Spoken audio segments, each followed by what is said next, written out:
Hello everyone, ഞെട്ടിക്കൽ ബിരിയാണിയാണ് ഇപ്പോഴത്തെ താരം. അപ്പോൾ ഞാൻ വിചാരിച്ചു നിങ്ങളെ ഞെട്ടിക്കൽ ഇൻഫർമേഷൻ കൊണ്ട് ഒന്ന് ഞെട്ടിക്കാം. അപ്പോഴാണ് നമ്മുടെ കേന്ദ്ര ഗവൺമെന്റിന്റെ ഡിപ്പാർട്ട്മെന്റ് ഓഫ് ടെലികമ്മ്യൂണിക്കേഷൻസ് നമ്മളെ എല്ലാവരെയും ഞെട്ടിച്ചിരിക്കുന്നത്. സഞ്ചാർ സാത്തി ആപ്ലിക്കേഷൻ എല്ലാ മൊബൈലിലും ഇൻസ്റ്റാൾ ചെയ്യണമെന്ന് പറഞ്ഞുകൊണ്ട്. അപ്പോൾ എന്താണ് ഈ സഞ്ചാർ സാത്തി ആപ്പ്? ഇതിനെപ്പറ്റി കൂടുതൽ ഇൻഫർമേഷൻ വേണമെന്ന് ഞാൻ സ്റ്റോറി ഇട്ട് ചോദിച്ചപ്പോൾ ഒരുപാട് പേർ അത് വേണമെന്നും അതുപോലെ ഇൻബോക്സിലൊക്കെ മെസ്സേജ് വന്നു ഇതിന്റെ കൺസേൺസിനെ പറ്റിയൊക്കെയുള്ള. അപ്പോൾ ഈ സഞ്ചാർ സാത്തി ആപ്പ് എന്താണ്? ടെലികോം ഉപയോക്താക്കളെ മൊബൈൽ മോഷണം, അവരുടെ ഐഡന്റിറ്റി ദുരുപയോഗം, അതുപോലെ ഫ്രോഡ് കോളുകൾ, സ്പാം മെസ്സേജുകൾ ഇവയിൽ നിന്നൊക്കെ സംരക്ഷിക്കുന്നതിനായിട്ട് കേന്ദ്ര ഗവൺമെന്റിന്റെ ടെലികമ്മ്യൂണിക്കേഷൻസ് ഡിപ്പാർട്ട്മെന്റ് വികസിപ്പിച്ചെടുത്ത ഒരു മൊബൈൽ ആപ്ലിക്കേഷനും പ്ലാറ്റ്ഫോമും കൂടിയാണ് ഈ സഞ്ചാർ സാത്തി ആപ്പ് എന്ന് പറയുന്നത്. അപ്പോൾ എന്തൊക്കെയാണ് ഈ മൊബൈൽ ആപ്ലിക്കേഷന്റെ സവിശേഷതകൾ? ഒരു മൊബൈൽ ഫോൺ യഥാർത്ഥമാണോ എന്ന് അതിന്റെ IMEI നമ്പർ ഉപയോഗിച്ച് പരിശോധിക്കുക. അതിനായി തന്നെ സെൻട്രൽ എക്വിപ്മെന്റ് ഐഡന്റിറ്റി രജിസ്റ്റർ എന്നൊരു IMEI നമ്പറുകളുടെ ഡേറ്റാബേസ് തന്നെ വികസിപ്പിച്ചെടുത്തിരിക്കുകയാണ്. ഒരു മൊബൈൽ ഫോണിലേക്ക് വരുന്ന ഫ്രോഡ് കോളുകൾ, സ്പാം മെസ്സേജുകൾ, വ്യാജ കസ്റ്റമർ കെയർ സന്ദേശങ്ങൾ എന്നിവ തിരിച്ചറിഞ്ഞ് അതിനെ റിപ്പോർട്ട് ചെയ്യുക.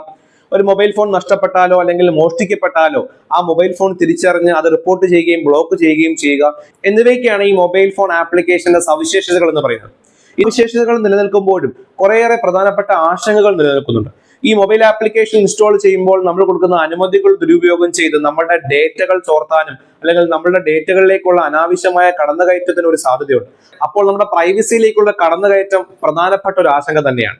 ഇന്ത്യയിൽ ഉപയോഗിക്കുന്ന അല്ലെങ്കിൽ വിൽക്കുന്ന എല്ലാ മൊബൈൽ ഫോൺ ബ്രാൻഡുകളുടെയും മൊബൈൽ ഫോണുകളിൽ ഈ സഞ്ചാർ സാത്തി ആപ്ലിക്കേഷൻ കർശനമായും ഉണ്ടായിരിക്കണം എന്നായിരുന്നു ഡിപ്പാർട്ട്മെന്റ് ഓഫ് ടെലികമ്മ്യൂണിക്കേഷൻസിന്റെ വാർത്ത എന്ന് പറയുന്നത്. ഈ വാർത്ത വന്നപ്പോൾ തന്നെ ഐഫോൺ നിർമ്മാതാക്കളായ ആപ്പിൾ ബ്രാൻഡ് പറഞ്ഞു, ഞങ്ങൾക്ക് ഈ വാർത്തയോട് സഹകരിക്കാൻ സാധ്യമല്ല.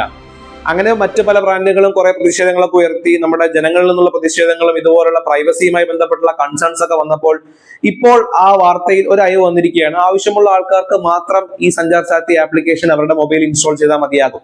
കുറേയേറെ സുരക്ഷാ നടപടികളൊക്കെ സ്വീകരിച്ച് നമ്മുടെ പ്രൈവസിയൊക്കെ മാനിച്ചുകൊണ്ട് ഈ ആപ്ലിക്കേഷൻ നിലവിൽ വരികയാണെങ്കിൽ അത് യൂസ്ഫുൾ ആകും എന്നാണ് ഞാൻ വിചാരിക്കുന്നത്. അപ്പോൾ ഈ ഇൻഫർമേഷൻ നിങ്ങൾക്ക് യൂസ്ഫുൾ ആയി ഞാൻ വിചാരിക്കുകയാണ്. ഈ ഇൻഫർമേഷൻ നിങ്ങൾ എല്ലാവരിലേക്കും ഷെയർ ചെയ്യുക. ഈ വീഡിയോ ഇഷ്ടപ്പെട്ടെങ്കിൽ തീർച്ചയായും ലൈക്ക് ചെയ്യണം. ഈ ചാനൽ ഫോളോ ചെയ്യുകയും സബ്സ്ക്രൈബ് ചെയ്യുകയും ചെയ്യണം. Thank you so much.